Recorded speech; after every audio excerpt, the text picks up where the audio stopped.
$45 billion.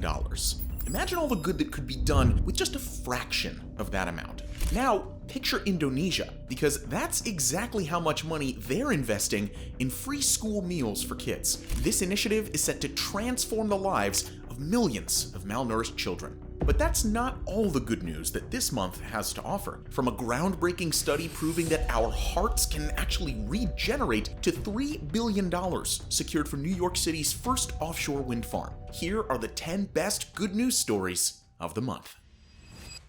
Let's get the ball rolling with some animal news, because gray seal numbers in the United Kingdom have increased dramatically. The gray seal lives in coastal waters across the North Atlantic Ocean. In the United Kingdom, a large population of them can be found near the village of Horsey on the country's eastern coast. In 2002, a colony began to form there, and in that year, only 50 baby pups were counted. Now, that figure has exploded. Back in November of this past year, 1,200 of these adorable little things were born, and the breeding season isn't even over yet. When it ends in January, experts have predicted that 2,500 more of them will be making an appearance. It's the same story south of Horsey too. In 2021, about 200 seals established a colony at a beach in Orford Ness. Since then, the number of pups has increased by 5 times, meaning that the total population now stands at 600. Now, the reason why this is happening isn't what you'd expect. It turns out that the construction of offshore wind farms is the likely cause. That's because new habitats have formed underneath them. These underwater environments include vegetation, crustaceans, mollusks, and small fish that the gray seal feeds on. In addition, these metal obstacles are also useful because they keep boats far away from the coast. This means commercial fishing ships are unable to operate in their hunting grounds, leaving more food for the seals to feast on. There also seem to be some other factors at play. The appearance of more anchovies in English waters and a cleaner North Sea with less trash-covered beaches also seem to have encouraged more settlement. From the known to the unknown, a new species of pangolin has been discovered. Native to parts of Africa and Asia, pangolins are the only mammals in the world that are entirely covered in scales. Similar to anteaters, these adorable creatures use their sticky tongues to gobble down ants and larvae. They also eat termites, which help to protect trees in their natural environments. Unfortunately though, the pangolin is one of the most trafficked animals in the world. That's because their scales and claws are used to make traditional Chinese medicines, while their meat is considered a luxury delicacy in some parts of Asia. They're also kept as exotic pets. Although there's still a long way to go, progress has been made to tackle this trade. Just last year, Nigeria recorded the globe's largest pangolin scale seizure since 2020. In some cases, live pangolins are even being recovered in these operations. Recently, the DNA of some of these confiscated animals was analyzed by researchers at the Zoological Survey of India. When they got the tests back, they were shocked to find that one of their subjects was an entirely new species of pangolin. The Indo-Burmese pangolin, as they've decided to call it, diverged from the Chinese pangolin family tree a whopping 3.4 million years ago. Now let's take a peek at some recent medical advances, because a study has found evidence that heart muscles can regenerate. Heart failure, when the heart doesn't pump enough blood to support the body, affects millions of people worldwide. Those who have it experience a nasty host of symptoms, including shortness of breath, fatigue, wheezing, coughing, and many more. Currently, there are only 2 ways to get rid of it. The first is a heart transplant, and the second is with a left ventricular assist device. This is a type of mechanical pump that's surgically inserted to help the heart pump blood to the rest of the body. Now, in theory, the best and least intrusive method to mend would be if the heart itself regenerated. This is actually possible in newborn babies. That's because for a couple of days after birth, heart muscle cells still have the ability to divide, which means that they can repair damage. But babies quickly lose this capacity as the body goes through fundamental changes. This is why, at least up until recently, scientists thought that adults couldn't do the same thing. But a new study has now flipped that belief on its head. It all started when an international research team led by the University of Arizona College of Medicine collected tissue from artificial heart patients. Then, using a cutting-edge carbon dating technique, the samples were evaluated to determine if there were any newly generated cells present. What they found was astounding. Those with artificial hearts regenerated muscle cells 6 times more than those with normal, healthy hearts. The results have seemingly confirmed years of previous findings, which support the idea that allowing heart muscles to rest encourages regeneration. That's because artificial heart pumps take over most of the work, allowing what's left of the organ to rest. This discovery will pave the way for more effective treatments, and it might even lead to a cure. Great strides have also been made in the fight against the most common form of dementia, because a key cellular mechanism driving Alzheimer's disease has been identified. Alzheimer's is a mental illness affecting older people that causes them to gradually lose their memory and their cognitive functions over time. Last year, we saw many positive developments in the battle to end it. 2 new risk factors, untreated vision loss and high cholesterol, were identified. Clinical trials also showed that certain drugs can even slow it down. Well, I'm here to tell you that 2025 has started off on equally good footing here. The key to understanding this are cells called microglia. They're often dubbed the brain's first responders because they play a crucial role in maintaining brain health. But not all of them are helpful. That's because sometimes humans experience something called an integrated stress response, or an ISR. This can be caused by things like low oxygen levels, a lack of glucose, or even viral infection. Recently, it was discovered that when this happens, some microglia react by hurting the brain rather than fixing it. They do this by releasing harmful fats that damage synapses and neuron communication, causing Alzheimer's symptoms to worsen. To confirm this, scientists prevented this response from happening by blocking it in the brains of mice. The result was that synapse damage was significantly lessened. In addition, they also observed that the buildup of toxic proteins linked to the disease was reduced. The next step is to see if this can be done in humans. If possible, it may be able to delay or even reverse the onset of Alzheimer's. For our last medical story today, we're going to talk about how a new blood group has been identified after a 50-year mystery. In 1972, a blood sample taken from a pregnant woman left scientists scratching their heads. When viewed under a microscope, her red blood cells were missing a surface molecule that's present in 99.9% of humans. This unusual blood type was dubbed ANWJ negative. Since then, only a small number of people have been detected as having it. For decades, it was unknown how this unique variation came to be. That is, until the recent publishing of a paper from the University of Bristol. Researchers there have announced that this is an entirely new blood group called MAL.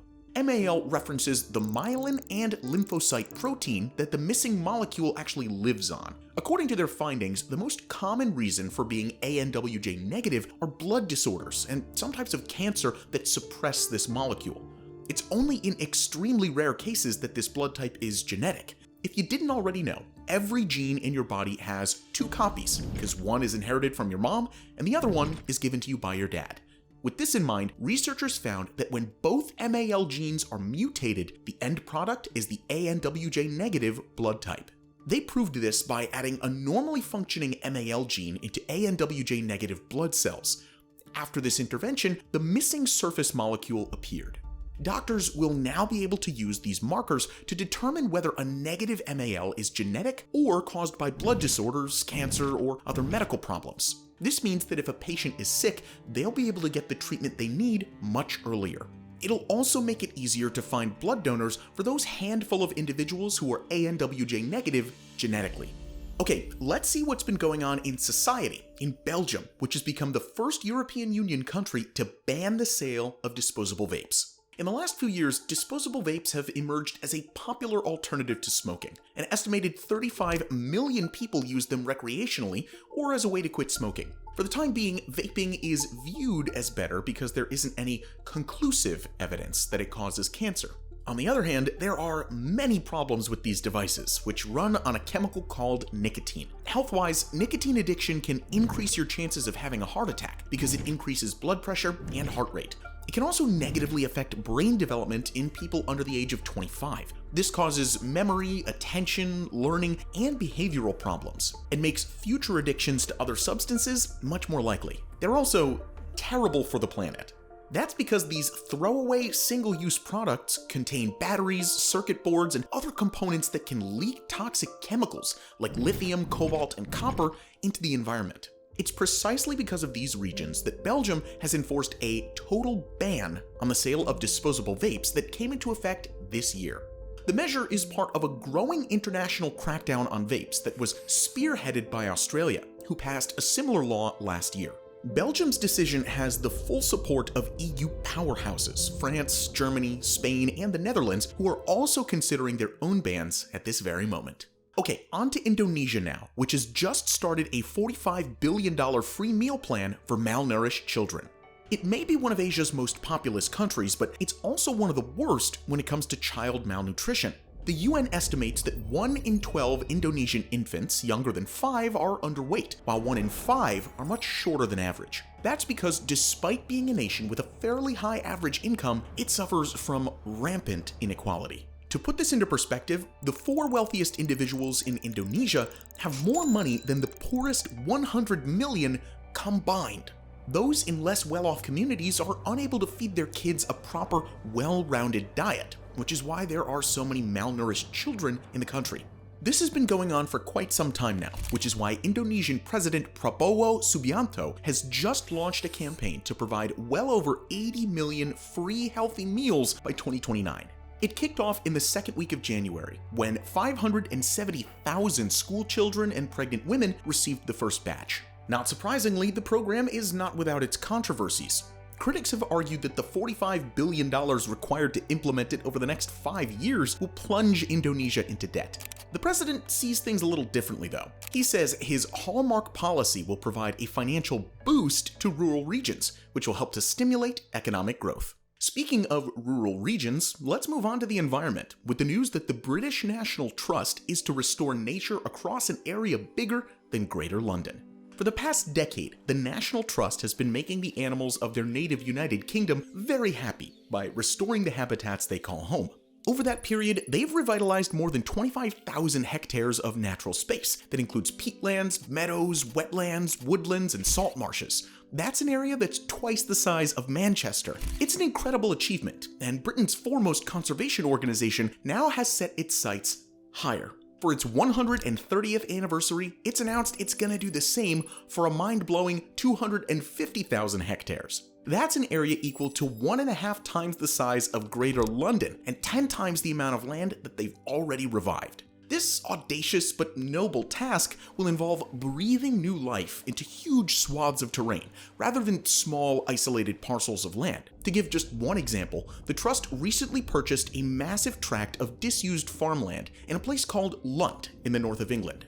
They're literally going to create an entirely new branch of the Mersey Forest by planting over 90,000 trees all across the property.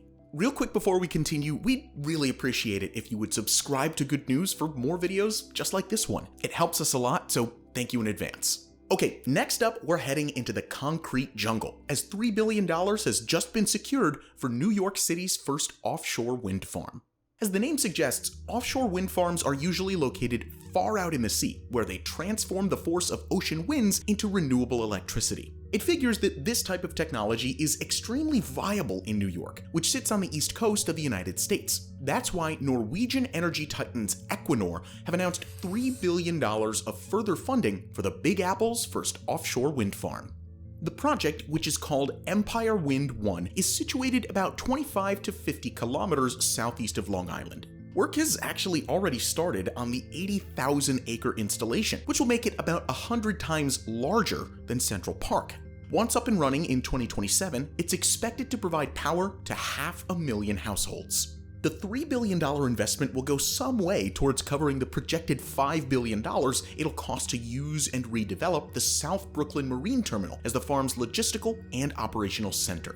Finally, it's worth mentioning that Donald Trump just passed an executive order that's temporarily suspended offshore wind projects on the US coastline. But this doesn't apply to wind farms that are already in the middle of construction, like Empire Wind 1, which will likely go ahead as planned. But it's also likely that Equinor's future Empire Wind 2 project will run into difficulties as a result, but nothing's confirmed yet. Okay, for our last entry today, I want to start by asking you a question. What's the feeling you get when you hear good news? What's that emotion that we're all craving more of?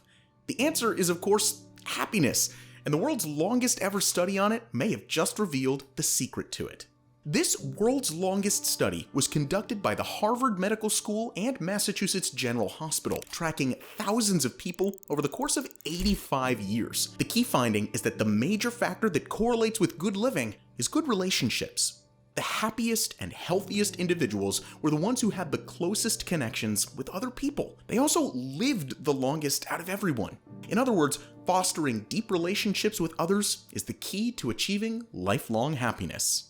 So, what are you waiting for? Get out there and start connecting. And if you want to make us happy, join the conversation in the comments down below. Which of our stories gave you the strongest positive feelings?